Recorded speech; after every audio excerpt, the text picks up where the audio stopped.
Hello guys, welcome to my YouTube channel Akash Day. If you are new on my YouTube channel, so be like, subscribe and share to your friends. And don't forget to press the bell icon for notification. And today's topic is Indian Polity Top 100 Plus Question Part 3. So let's start.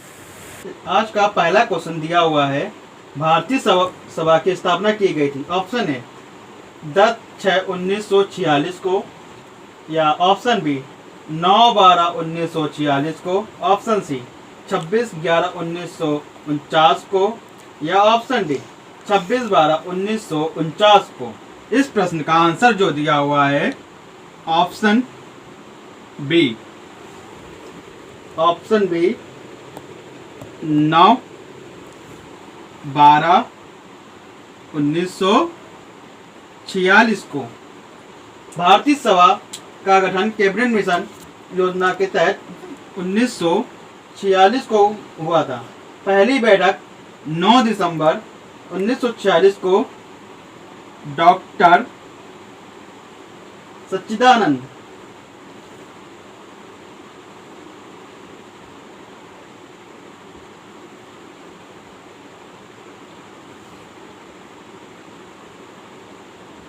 Sinha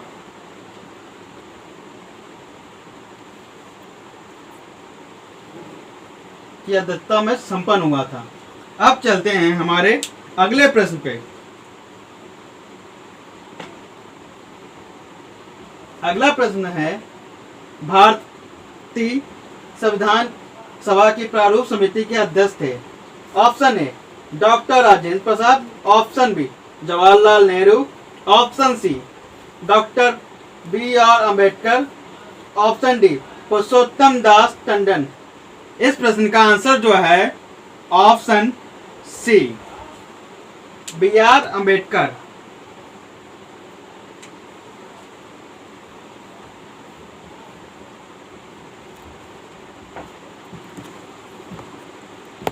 B.R.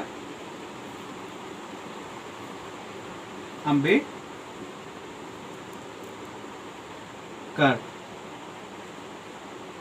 28 अगस्त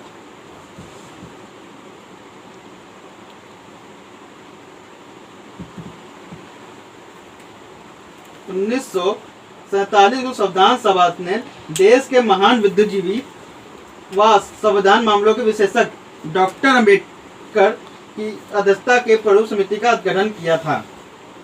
किसकी गठन समिति क्या था? B.R. Ambedkar की समिति के अंतर्गत।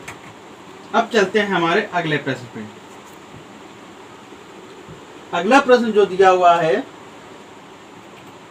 भारतीय संविधान में मौलिक कर्तव्यों को सम्मिलित किया गया था। ऑप्शन ए 40वें संशोधन में, ऑप्शन बी 42वें संशोधन में, ऑप्शन सी 43वें संशोधन में, ऑप्शन डी 44वें संशोधन में। इस प्रश्न का आंसर जो है ऑप्शन बी 42वें संशोधन में। संविधान के 42वें संशोधन द्वारा अनुच्छेद 51 के अंतर्गत तत्कालीन इंदिरा गांधी सरकार द्वारा मूल कर्तव्यों को संविधान में सम्मिलित किया गया। इसकी अनुशंसा स्वर्ण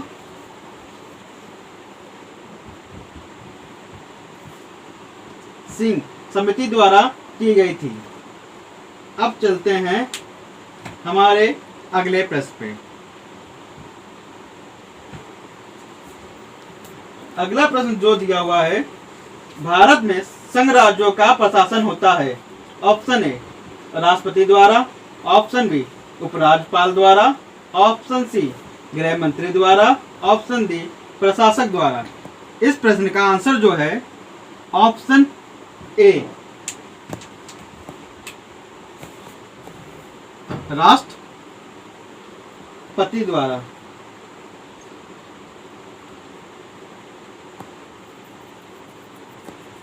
सभी संघ राज्य क्षेत्र राष्ट्रपति के अभिकर्ता के रूप में कार्य करते हैं।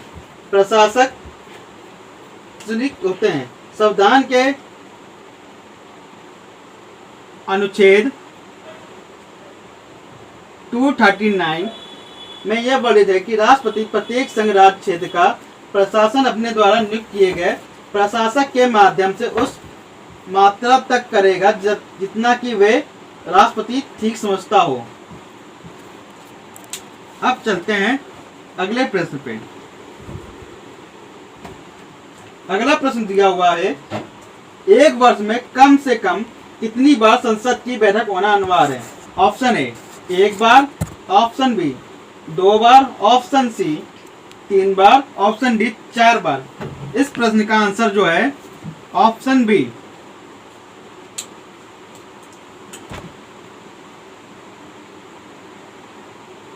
2 बार।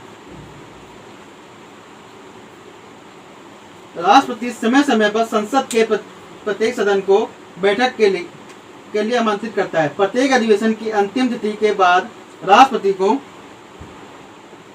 6 मास के भीतर आगामी अधिवेशन के लिए सदनों की बैठक के लिए आमंत्रित करना होता है। अब चलते हैं हमारे अगले प्रश्न पर। अगला प्रश्न जो है जो हमारा सेकंड लास्ट क्वेश्चन है। भारतीय संविधान ने अवशिष्ट अधिकारों को ऑप्शन ए संघीय सरकार को दिया, ऑप्शन बी राज्य सरकारों को दिया, ऑप्शन सी संघीय तथा राज्य सरकार दोनों को दिया, ऑप्शन डी ना संघीय ना राज्य सरकार। इस प्रश्न का आंसर जो है ऑप्शन ए संघीय सरकार को दिया था।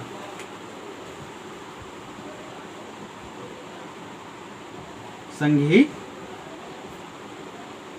सरकार।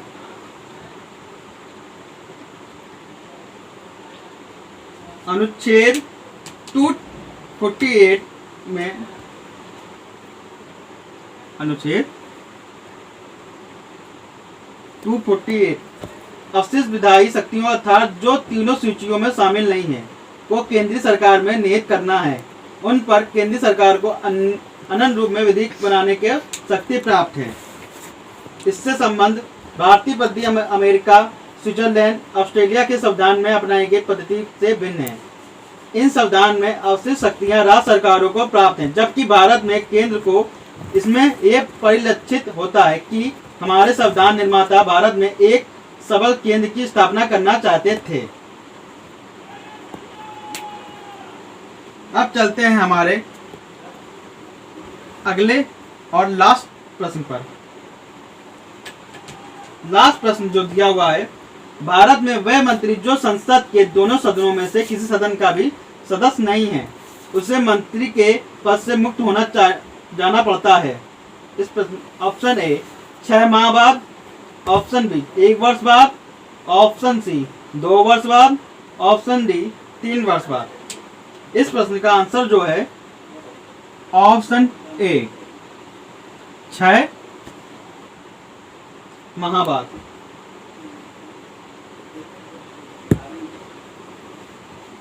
भारत में मंत्री किसी सदन में लिए जा सकते हैं उस व्यक्ति को मंत्री नियुक्ति करता है जो दोनों में से किसी सदन का सदस्य ना हो, परंतु इसके लिए आवश्यक है कि वे 6 महीने के भीतर किसी सदन का मनोनीत या निर्वाचित सदस्य बन जाए। Thanks for watching me on YouTube. If you are new in my channel, please subscribe and press the bell icon and like for support me and share with your friend. Thank you. Keep smile and keep happy.